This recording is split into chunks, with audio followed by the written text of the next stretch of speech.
The deep space scanner beeped softly on the bridge of the Zephyrian warship Dominion. Commander Vexera lifted his scaled head from the navigation charts and looked at the display with mild interest. Another star system had appeared on their sensors, this one containing a small yellow star with several planets orbiting around it. "Report," Vexera commanded, his voice carrying the authority of someone who had conquered 47 worlds in the name of the Zephyrian Empire. "Third planet shows signs of life, Commander," reported Lieutenant Kexara, her clawed fingers dancing across the control panel. "Primitive civilization, single species. They appear to call themselves humans." Vexera approached the scanner station and studied the readings. The planet showed typical signs of a developing world. Cities scattered across the surface, basic space travel, simple weapons technology. He had seen this pattern hundreds of times before across the galaxy. Population. "Count approximately 8 billion, Commander. They seem to be concentrated on the planet's surface, with minimal space-based infrastructure." Vexera nodded. This was exactly what the Empire looked for. A large population meant more workers for the mines and factories. Minimal space defenses meant easy conquest. The pattern was so familiar that he could already predict how the next few weeks would unfold. Weapons assessment, primitive kinetic weapons, basic explosives, and some nuclear capability. "Nothing that could threaten our shields, Commander. Their most advanced vessels appear to be simple exploration craft," Commander allowed himself. A small smile. The Zephyrian Empire had perfected the art of conquest over the past 3 centuries. They had a simple 3-step process that worked on every species they encountered. First, they would make contact and demonstrate their overwhelming technological superiority. Second, they would demand immediate surrender with a show of force. Third, they would occupy the planet and integrate the population into the Empire's workforce. Set course for the planet. Signal the fleet. We have another world to add to the Empire. Oh. 3 days later, Captain Jake Morrison was running a routine patrol near Mars when his sensors detected something that made his blood run cold. Massive ships, unlike anything in Earth's databases, had appeared at the edge of the solar system. The vessels were enormous, each one the size of a small city, and they were moving directly toward Earth. "Control. This is Patrol 7. I'm seeing multiple unknown contacts approaching from the outer system. Size and configuration unknown. They're big, Control. Really big." The voice of Admiral Lisa Carter crackled through the communication system. "Patrol 7. Maintain distance and observe. Do not engage. Pete, do not engage." Jake watched as more ships appeared on his sensors. There were at least 20 of them, all massive, all moving with purpose, toward Earth. His hands were steady on the controls, but his mind was racing. Earth had always wondered if they were alone in the universe. Now they had their answer, and it didn't look friendly. "Patrol 7 unknown vessels are attempting to communicate. Stand by." The communication system buzzed with static, then cleared to reveal an alien voice speaking perfect English. "Human vessel, you will respond immediately. I am Commander Vexera. Of the Zephyrian Empire, your species has been selected for integration into our civilization." Jake took a deep breath. First contact with an alien species, and it sounded like they were being invaded. He keyed his microphone. "This is Captain Jake Morrison of the Earth Defense Force. I'm authorized to speak for my species. What do you mean by integration?" There was a pause, then Vexera's voice returned, sounding slightly surprised.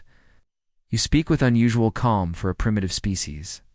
Integration means your world will become part of our empire. Your people will serve the greater good of our civilization. This is not a negotiation." "I understand your position," Jake replied, his voice steady. "However, I'll need to consult with Earth's leadership before any decisions can be made. This is a significant matter that requires proper consideration." On the bridge of the Dominion, Vexera stared at the communication panel in confusion. In his experience, first contact with a new species followed a predictable pattern. The aliens would panic, beg for mercy, or make desperate threats. This human's calm, professional response was completely unexpected. Commander Lieutenant Kexera said quietly, "This is not the typical response we receive from primitive species." Vexera nodded slowly. Every other species they had encountered had immediately recognized the hopelessness of their situation. The humans seemed to be treating this as a diplomatic matter rather than a conquest. It was strange, but not concerning. They would learn soon enough. Human Captain Vexthera said into the communicator, "You have 72 hours to prepare your world for integration. After that time, we will begin occupation procedures." "This is the standard grace period we offer all species," understood Commander. "We appreciate the time to prepare. We'll use it wisely." The communication ended, leaving Vexthera staring at the display. In 3 centuries of conquest, no species had ever thanked him for a surrender deadline. The humans were certainly different. But different didn't mean dangerous. On Earth, Admiral Lisa Carter was standing in the Emergency Command Center, surrounded by the planet's top military and scientific minds. The room was filled with tension, but not panic. Earth had prepared for this possibility, even if they had hoped it would never come. "Options," Carter said simply. General Kevin Shaw spoke first. "Military resistance is impossible. Those ships outgun everything we have by orders of magnitude. We're looking at technology that's centuries ahead of ours."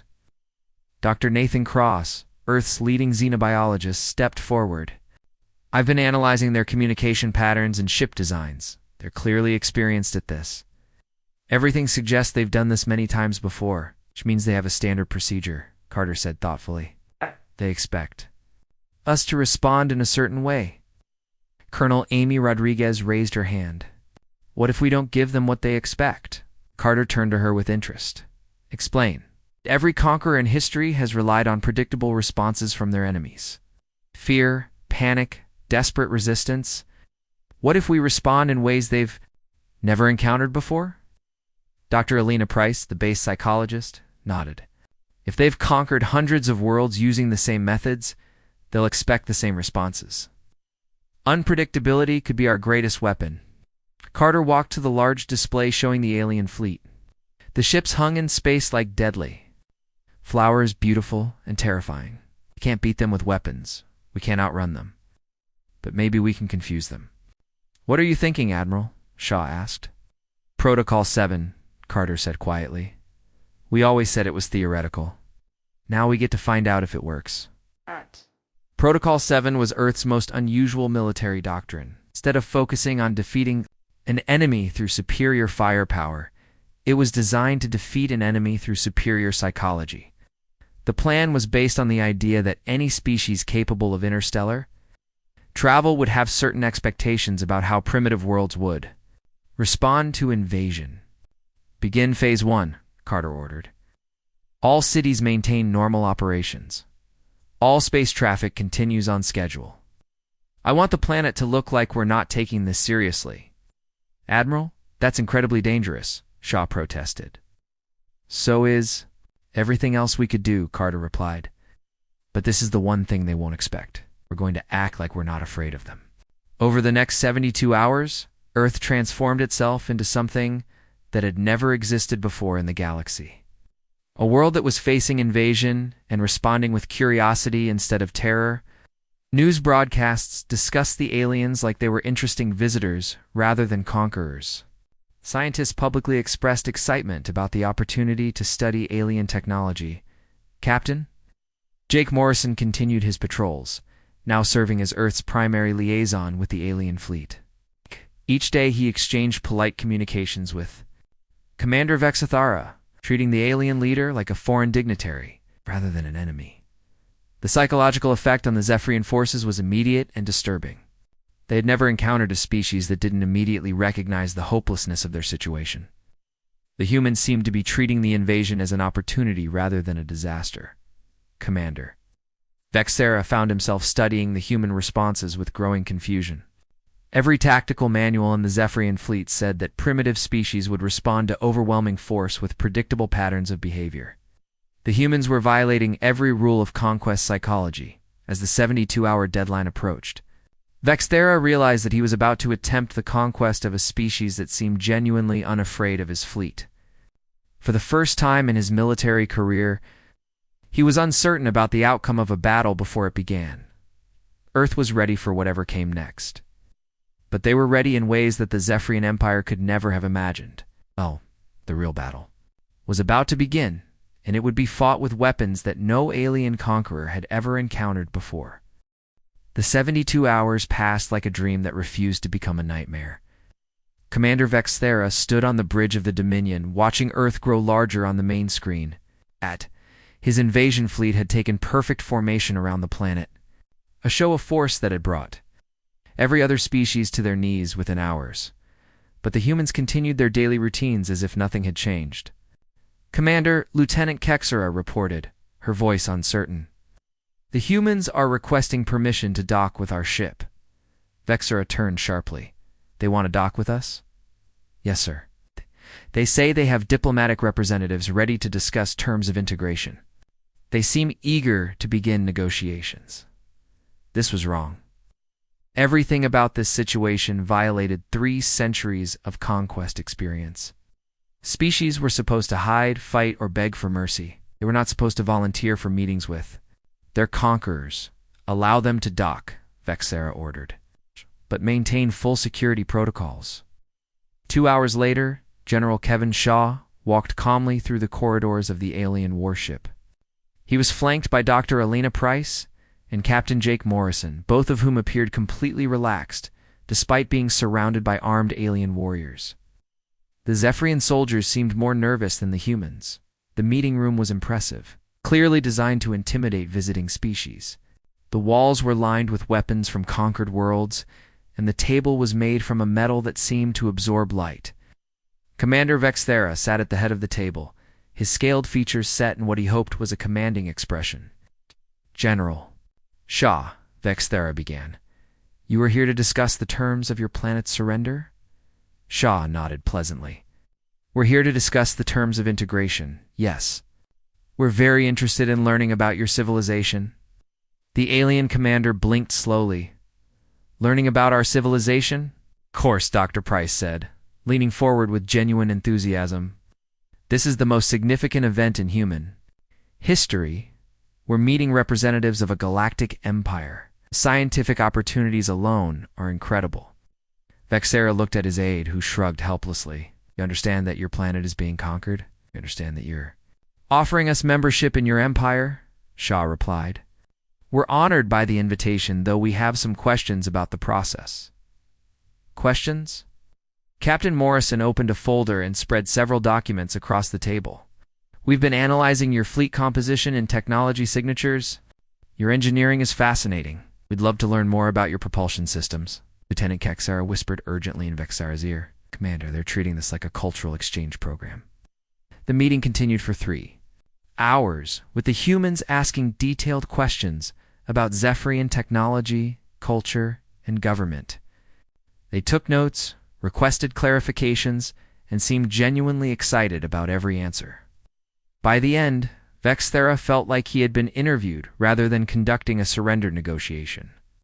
"We'll need some time to present your offer, too." "Our population," Shaw said as the meeting concluded. "Democracy is important to us. We want to make sure everyone understands the benefits of joining your empire." After the humans left, Vexera sat alone in the meeting room, staring at the notes they had left behind. The documents were filled with technical questions, cultural observations, and what appeared to be genuine scientific curiosity. Nothing in his experience had prepared him for this response.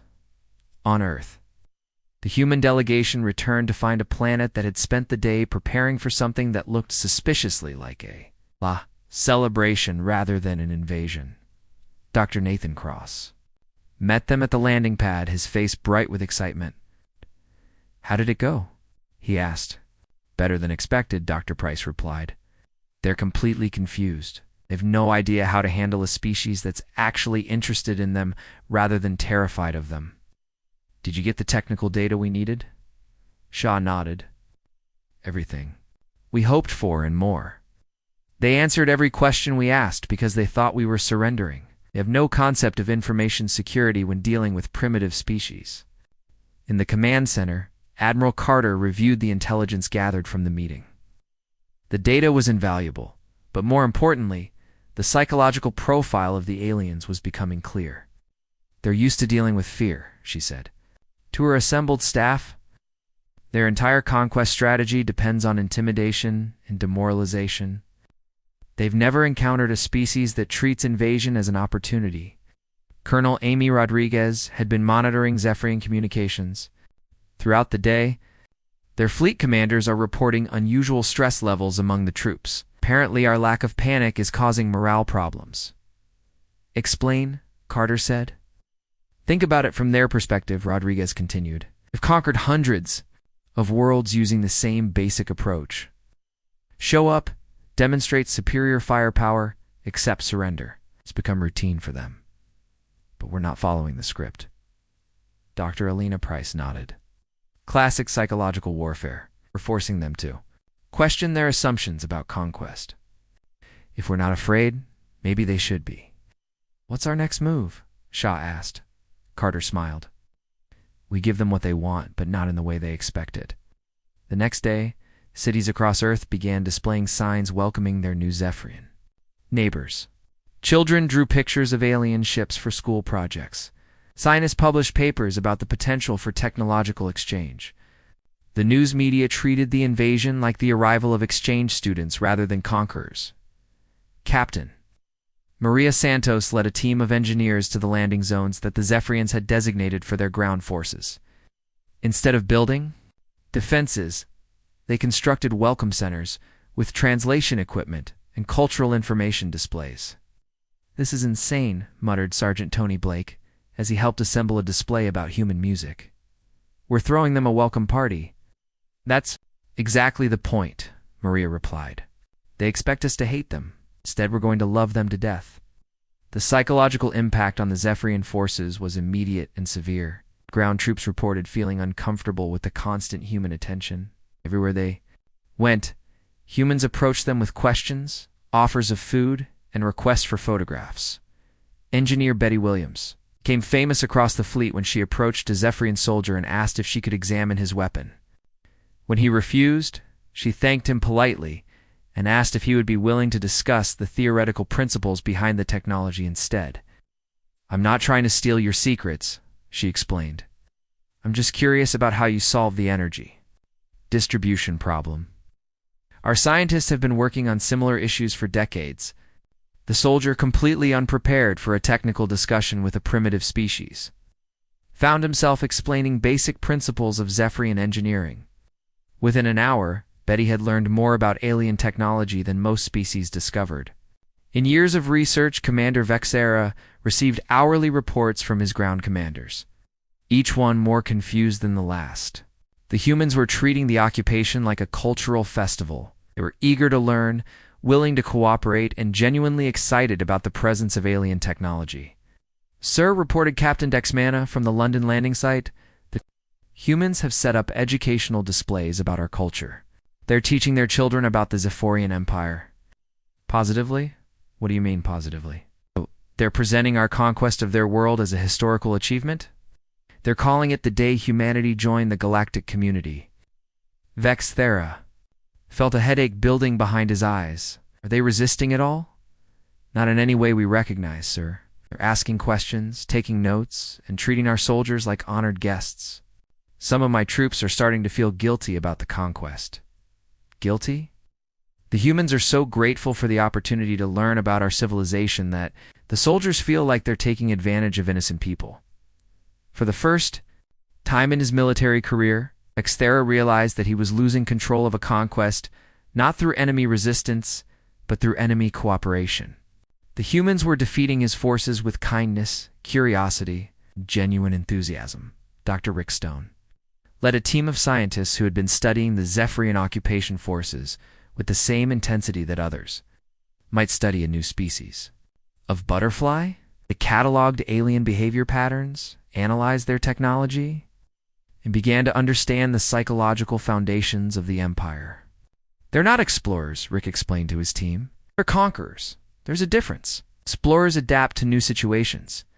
Conquerors expect situations to adapt to them. Professor Danny Wright had been observing the aliens' technological demonstrations and noticed something important. Their equipment is incredibly advanced, but it's also incredibly standardized. Everything follows the same basic principles. They've perfected their technology, but they've also limited it. What do you mean? Asked Dr. Carla Mitchell. They've been using the same basic approach for centuries. Their weapons, their ships, their tactics, everything is based on proven principles. But proven principles become predictable patterns. Meanwhile, Lieutenant Colonel Steve Parker was implementing what he called aggressive friendship protocols. 3 weeks after the occupation began, Chief Engineer Danny Wright made a discovery that would change everything. He was working in his laboratory, studying a piece of Zephyrian equipment that had been voluntarily shared by an alien technician, who was eager to demonstrate his species' advanced technology. "This is incredible," Danny muttered to himself as he examined the device's internal components. "But it's also incredibly simple." Dr. Carla Mitchell looked up from her own workstation. "What do you mean?" "Look at this," Danny said, pointing to the weapon's power system. "It's based on principles we understand completely. The technology is more advanced than ours, but the underlying science is the same. They've just had more time to perfect it. That's good news, right? It's better than good news. It means we can reverse engineer their technology. More importantly, we can improve it." Danny's discovery sparked a revolution in human engineering. Within days, teams of scientists and engineers were working around the clock to understand and modify Zephyrian technology. Aliens had been so confident in their superiority that they had freely shared technical information, never imagining that a primitive species could pose any threat. Lieutenant Colonel Steve Parker was leading a training session for human resistance fighters when he received news of the engineering breakthrough. "Change of plans," he announced to his team. "We're not just going to confuse them anymore. We're going to show them something they've never seen before." "What's that?" asked Sergeant Julie Martinez. "Human ingenuity." The first test came 2 days later. Captain Maria Santos approached a Zephyrian checkpoint with a device that looked like a standard human communication unit. The alien guards barely glanced at it as she passed through their scanner. "Human Santos," the Zephyrian guard said in broken English. "You may proceed to the Cultural Exchange Center." Maria smiled and activated the device. Immediately, the aliens' scanning equipment began displaying random readings. Their weapon systems flickered and reset, their communication network filled with static. "What is happening?" the guard demanded, his translator struggling with the interference. "Oh, this," Maria said innocently, holding up the device. "It's just a simple human invention. We call it a disruption field generator. We built it using principles we learned from your own technology." The guard stared at the device in shock. "That is impossible. Your species lacks the knowledge to create such equipment." "We learned from the best teachers," Maria replied. "Your people have been very helpful in explaining how your systems work." Within hours, reports were flooding in from Zephyrian outposts across the planet. Humans were approaching with devices that seemed to interfere with alien technology in ways that should have been impossible. The equipment was clearly based on Zephyrian principles, but it was modified in ways that alien engineers couldn't understand. "Commander?" Vexera stood in his command center, reading report after report of human technological achievements. Each one was more disturbing than the last. The humans weren't just copying alien technology. They were improving it. "How is this possible?" he asked his chief engineer. "I don't know, sir. Their modifications violate several basic principles of safe engineering. Their devices should not work. But they do work, and they work better than our original designs." Engineer Frank Lopez had been leading a team that was experimenting with hybrid technologies. They combined Zephyrian power systems with human manufacturing techniques, creating devices that were more efficient and more adaptable than anything in the alien fleet. "The difference is in our approach," Frank explained to his team. "They perfect their technology over centuries. We adapt our technology in real time. They make their equipment foolproof. We make ours flexible." Dr. Susan Taylor had been studying Zephyrian military doctrine and discovered something important. Their entire strategy is based on overwhelming technological superiority. They've never had to fight an enemy that could match their technology. They don't know how to adapt. "What do you mean?" asked Colonel Amy Rodriguez. "They're like a perfectly tuned machine, beautiful, efficient, and completely unable to handle unexpected situations. We're like a garage full of spare parts and crazy ideas. We can build anything we need, whenever we need it. The psychological impact on the Zephyrian forces was severe. Soldiers who had been confident in their technological superiority began to doubt their equipment. Engineers who had spent lifetimes perfecting their designs watched humans improve them in a matter of days. Captain, Linda Davis led a team that began demonstrating human technological adaptations to alien troops. "Look at this," she said, showing a modified Zephyrian scanner to a group of alien technicians. "We increased the range by 30% and reduced the power consumption by half. How did you accomplish this?" asked one of the aliens. "We removed the safety limiters and redesigned the power distribution network. Your original design was built to last forever. Our version is built to work better, but without the safety limiters, the device could malfunction." Linda smiled. "That's what makes it interesting. We're not afraid of our technology failing. We're afraid of our technology being boring." The aliens exchanged concerned glances. Humans were treating dangerous modifications like entertainment. They were approaching technology with a combination of reckless creativity and scientific precision that the Zephyrians had never encountered. Dr. Pete Johnson made the next breakthrough when he discovered that Zephyrian communication systems were completely dependent on centralized command networks. "They've built their entire military around perfect coordination," he explained to Admiral Carter. "Every ship, every weapon, every soldier is connected to a central command system." "Sounds efficient," Carter replied. "It is efficient, but it's also vulnerable. If we can disrupt their communication network, we can turn their greatest strength into their greatest weakness." The plan that emerged was brilliantly simple. Human engineers would use their modified alien technology to create a network disruption system. Instead of trying to destroy the Zephyrian fleet, it would confuse it. Engineer Tony Blake led the team that built the disruption device. "We're not trying to break their communications," he explained. "We're trying to make them unreliable. Every message will be slightly delayed, slightly distorted, or slightly redirected." "What will that accomplish?" asked Dr. Elena Price. "Oh, chaos." Tony replied with a grin. "Beautiful, wonderful chaos." The first test of the disruption system came during a routine Zephyrian military exercise. The alien fleet was practicing formation maneuvers when their communication network suddenly became unreliable. Orders were delayed, messages were garbled, and coordination began to break down. Commander Vexera watched in horror as his perfectly disciplined fleet began to malfunction. Ships moved out of formation, weapons systems activated at random, and his officers seemed unable to maintain proper coordination. "What is happening?" he demanded. "Unknown, sir. All systems appear to be functional, but coordination is breaking down across the fleet. Find the source of the problem." It took the Zephyrian engineers 6 hours to discover that the disruption was coming from the planet's surface. The humans had built a communication interference system using modified alien technology. The device was broadcasting signals that were specifically designed to confuse Zephyrian command networks. "Shut it down," Vexthera ordered. "We can't, sir. The system is protected by human-modified shielding. Our weapons can't penetrate it." "Then send ground forces to destroy it manually." "We tried, sir.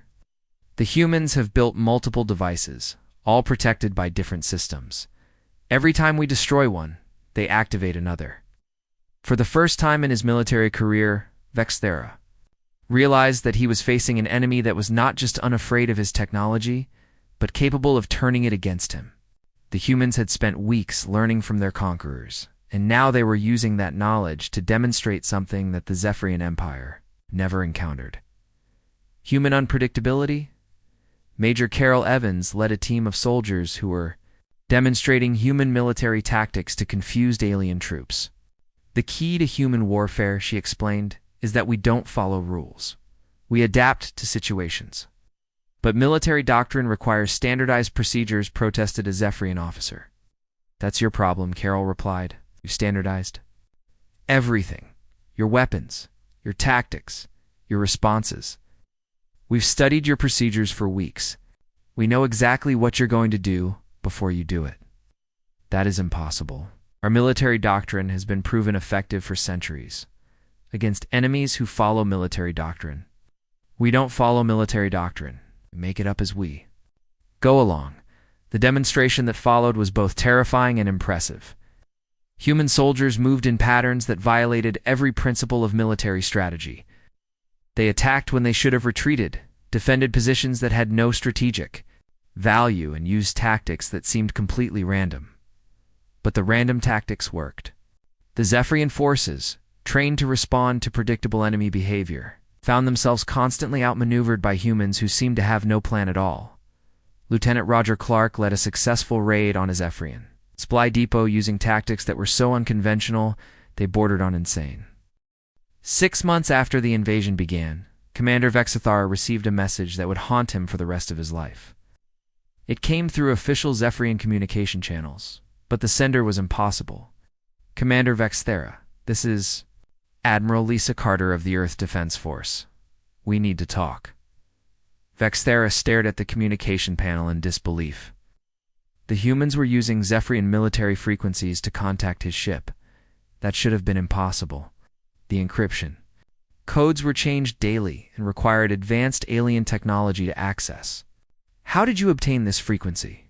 He demanded. We built our own communication system, Carter replied calmly. It's based on your technology, but with some improvements. We can now access any frequency in your network. That is impossible. 6 months ago, it would have been impossible. Today, it's Tuesday afternoon. Would you prefer to meet on your ship or ours? The question was asked so casually that it took Vexithara several seconds to understand its implications. The humans were offering to host a meeting on their own vessel. They were treating him as an equal rather than a conqueror. I will come to your ship, he said finally. 2 hours later, Vexithara walked through the corridors of a human vessel that should not have existed. The ship was clearly built using Zephyrian principles, but modified with human engineering that made it faster, more efficient, more adaptable than anything in his fleet. Admiral Carter met him in a conference room that was both familiar and alien. The furniture was designed for human comfort, but the technology displays showed readings that indicated the ship's capabilities exceeded those of most Zephyrian warships. Welcome aboard the Liberty, Carter said, gesturing to a chair that had been modified to accommodate his alien physiology. We built her using plans we learned from your engineers. This vessel should not be possible, Vexithara said, sitting down carefully. Your species lacks the industrial capacity to construct ships of this class. We had good teachers, Carter replied. Your people have been very helpful. We've learned more about engineering in the past 6 months than we learned in the previous century. Colonel Andy Thompson entered the room, carrying a datapad filled with information that made Vexithara's blood run cold. The pad contained detailed technical specifications for every ship in the Zephyrian fleet, including vessels that were supposed to be classified beyond human clearance levels. We've been studying your fleet composition, Thompson said, setting the pad on the table. Interesting design philosophy. It's very efficient, very predictable, but also very vulnerable to adaptive countermeasures. How did you obtain this information? Your soldiers have been very talkative, Carter said. Humans are naturally curious, and your people seem to enjoy explaining their superior technology to primitive species. We've learned everything we wanted to know about your military capabilities. Dr. Pete Johnson joined the meeting with a smile that made Vexithara deeply uncomfortable. Commander, we've been analyzing your communication networks for months. We understand your command structure better than most of your own officers. What do you want? Vexithara asked. We want to offer you a choice, Carter said. You can continue this occupation and watch your empire collapse, or you can work with us to find a better solution. My empire will not collapse because of one primitive world.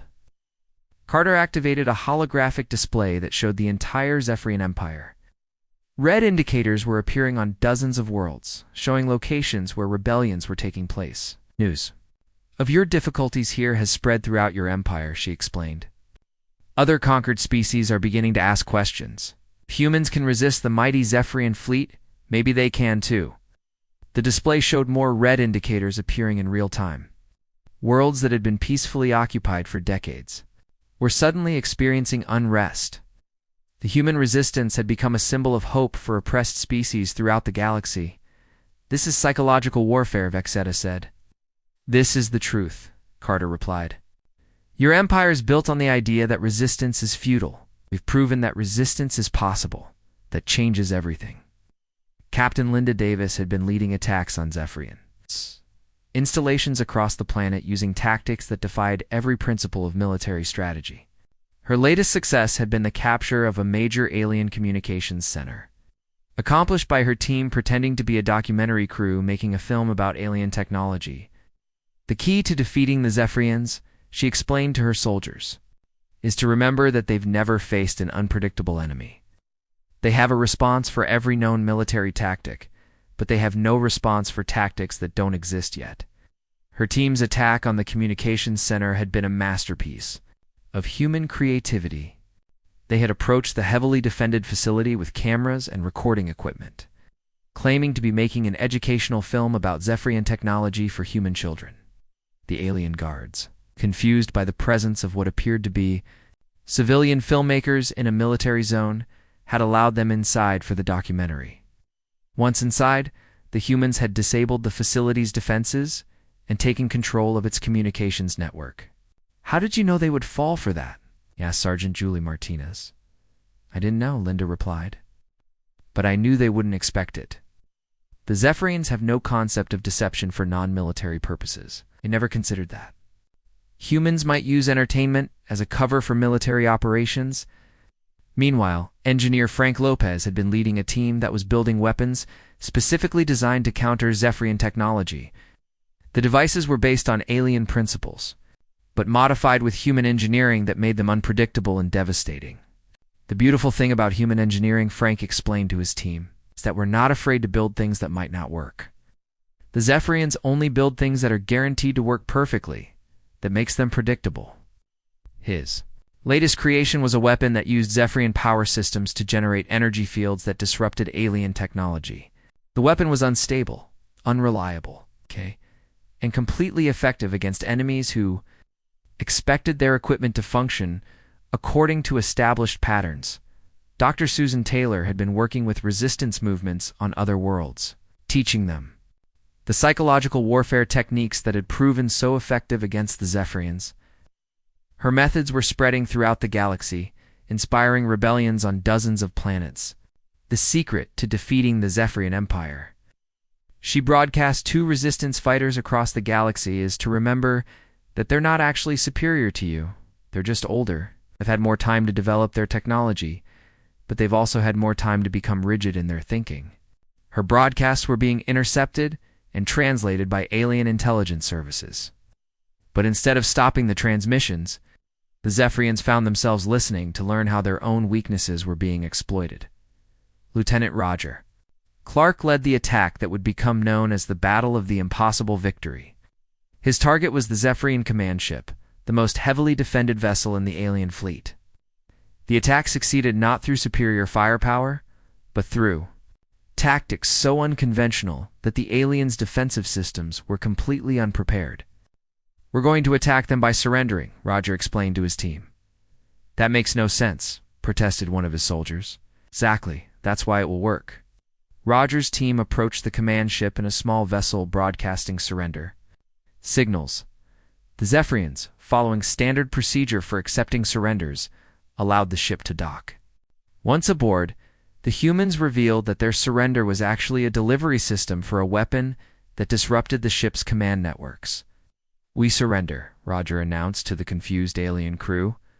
Our ability to be predictable, the weapon, activated, and the command ship's systems began displaying random readings.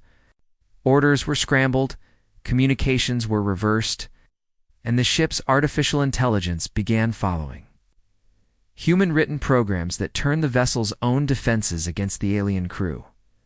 Within hours, the most powerful ship in the Zephyrian fleet was under human control, its crew detained by their own security systems, following orders written by human programmers, who would learn to think like alien computers. The psychological impact on the remaining Zephyrian forces was devastating. If humans could capture their command ship using surrender as a weapon, what other impossible tactics might they employ? Commander Vexera stood in the Liberty's conference room, watching reports of his fleet's collapse flow across the displays. Ship after ship was falling to human attacks that seemed to violate every law of military science. "How are you doing this?" he asked. "We're not doing anything special," Carter replied. "We're just being human. We adapt, we improvise, we refuse. To accept that anything is impossible, our tactics make no sense. That's the point. Your empire has spent centuries perfecting responses to sensible tactics. You have no defense against insensible tactics." Dr. Alina Price had been studying the psychological profiles of the alien forces and made a discovery that changed everything. "Commander, your people aren't evil. They're just trapped in a system that doesn't allow for creativity or adaptation. You've become so focused on perfection that you've forgotten how to grow. What are you suggesting?" 1 year after the first Zephyrian ship appeared in Earth's sky, Ambassador Jake Morrison stood before the largest gathering in galactic history. Representatives from over 200 worlds filled the great hall that humans had built in orbit around Earth. The space station was a marvel of engineering that combined the best of human creativity with the finest of alien technology. The audience was unlike anything the galaxy had ever seen. Former slaves sat next to their former masters. Species that had been enemies for centuries worked together on joint projects. And at the center of it all were the humans, the species that had somehow turned an invasion into a revolution. "Friends," Jake began, using the universal translator, that had been perfected through cooperation between dozens of different species. "We gathered today not to celebrate a victory, but to begin a new chapter in galactic history." In the front row, Emperor Zexthal of the former Zephyrian Empire sat next to Admiral Lisa Carter. The sight would have been impossible to imagine just 1 year earlier. The supreme ruler of the galaxy's most powerful empire, sitting as an equal, partnered with a representative of a species that had been considered primitive. The transformation had not been easy. Commander Vexera, serving as a liaison between the Zephyrian forces and the new Galactic Alliance, had spent months helping to rebuild the systems that his empire had created. The process had been painful for many Zephyrians, but also liberating. The old empire was built on fear, Vexthera had explained during one of many planning sessions. "We conquered because we were afraid of being conquered. We dominated because we were afraid of being dominated. The humans showed us that there was another way." Dr. Nathan Cross had been leading teams that traveled to worlds throughout the former empire, helping species rebuild their societies as free partners rather than conquered subjects. The work was challenging, but the results were extraordinary. "Every world is different," Nathan reported to the Galactic Council. "Each species has its own culture, its own needs, its own strengths. The old empire tried to force everyone into the same pattern.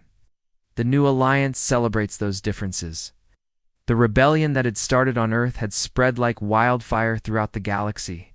Species that had been conquered centuries earlier suddenly remembered what freedom felt like.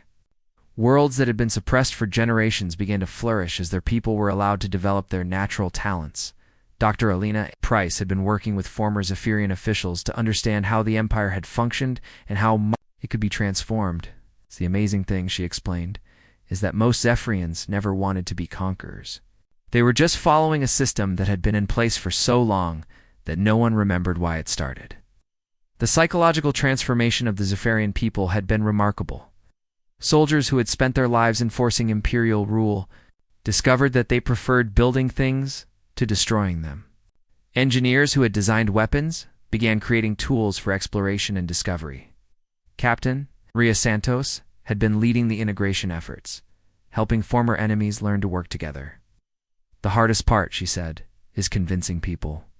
That cooperation is actually more efficient than conquest. But once they see the results, they never want to go back to the old way." The evidence was overwhelming. Worlds that had been stagnant under imperial rule were experiencing unprecedented growth and innovation. Species that had been forbidden to develop their own technology were making discoveries that benefited everyone in the alliance. Engineer Frank Lopez had established technical exchange programs that allowed species to share knowledge and learn from each other. "Every species solves problems differently," he explained. "When you combine different approaches, you get solutions that no single species could have developed alone." The results of this cooperation were visible everywhere. Ships that combined human adaptability with Zephyrian efficiency and alien innovations. From dozens of other worlds, cities that were more beautiful and more functional than anything that had existed under the old empire, art and music that reflected the creativity of hundreds of different cultures. Colonel Amy Rodriguez had been leading the military transformation, helping former Imperial forces adapt to their new role as protectors rather than conquerors. Hardest part, she said, is teaching them that strength comes from defending others, not from dominating them. The new Galactic Defense Force was unlike anything that had existed before. Instead of being designed to conquer and control, it was built to protect and preserve. Ships patrolled not to enforce Imperial rule, but to help species in need and to defend against any threats to galactic peace. Dr. Susan Taylor had been documenting the transformation for future generations. What happened here, she wrote, is proof that any system, no matter how powerful or how established, can be changed if people have the courage to imagine something better. Lieutenant Colonel Steve Parker had been training the new generation of galactic leaders, teaching them the principles that had made the human resistance so successful. The key, he told his students, is to never stop learning, never stop adapting, and never accept that the way things are is the way things have to be. The ceremony continued as representatives from different worlds shared their stories of transformation. The Calarian people, who had been miners under the Empire, were now developing advanced medical technology. The Vorthok species, who had been soldiers, were now exploring new star systems and making first contact with previously unknown civilizations. Emperor Zextal rose to speak, his words carrying the weight of history. For 300 years, my people ruled through fear and force. We believed that order could only be maintained through domination. The humans proved us wrong. He paused, looking around the great hall at the assembled representatives. Showed us that true strength comes not from the ability to conquer others, but from the ability to inspire others to be their best selves. The Emperor's next words would be remembered throughout galactic history. Today, I formally dissolve the Zephyrian Empire. In its place, I propose the creation of the Galactic Alliance, with Earth as its capital and humanity as its guiding voice. The vote was unanimous. Every species, including the Zephyrians themselves, agreed to join the new alliance. The age of conquest was over. The age of cooperation had begun. Admiral Carter stood to accept the responsibility of leading the new alliance. We accept this honor, she said, not because we conquered you, but because we learned from you. Every species in this alliance has something valuable to contribute, and our job is to make sure that every voice is heard. The ceremony concluded with the signing of the Galactic Charter, a document that established the principles of the new alliance: equality, cooperation, mutual respect, and the right of every species to develop according to its own nature and culture. As the representatives dispersed to return to their worlds, Jake Morrison stood looking out at the stars through the station's massive viewing windows. 1 year ago, he had been a simple patrol captain. Now he was the ambassador of a species that had changed the galaxy. Commander Vexara joined him at the window. "Do you ever regret what happened?" he asked. Jake thought for a moment. Do I regret that you invaded us?" "Yes," Jake smiled. "Not for a second. If you hadn't invaded us, we never would have learned that we weren't alone in the universe. We never would have discovered what we were capable of. And we never would have had the chance to help build something better." Vexara nodded slowly. "My people came to Earth believing we would find primitives to conquer. Instead, we found teachers who showed us how to be better than we were. The funny thing is," Jake said, "we learned just as much from you as you learned from us. That's what makes this alliance work. Everyone has something to teach, and everyone has something to learn." In the months that followed, the transformation continued. Trade routes that had been used to extract resources from conquered worlds became networks for sharing knowledge and culture. Military academies that had trained conquerors became schools for explorers and diplomats. The galaxy had become a place where species worked together to solve problems rather than creating problems for each other. Wars became extinct as conflicts were resolved through negotiation and compromise. Poverty and oppression ended as resources were shared according to need rather than power, Dr. Pete Johnson, now serving as the Alliance's chief scientist, summarized the transformation in his final report. What we learned is that diversity is not a weakness to be controlled, but a strength to be celebrated. When different species work together, they can accomplish things that none of them could achieve alone. The Alliance continued to grow as explorers made contact with new species beyond the borders of the former empire. Each new civilization that joined brought fresh perspectives and new possibilities. The galaxy became richer and more vibrant with every addition. Years later, historians would study the transformation and marvel at how quickly it had happened. A galactic empire that had lasted for centuries was replaced in less than a year by a system based on completely different principles. The key, they concluded, was that the humans had not tried to destroy the old system, but to transform it.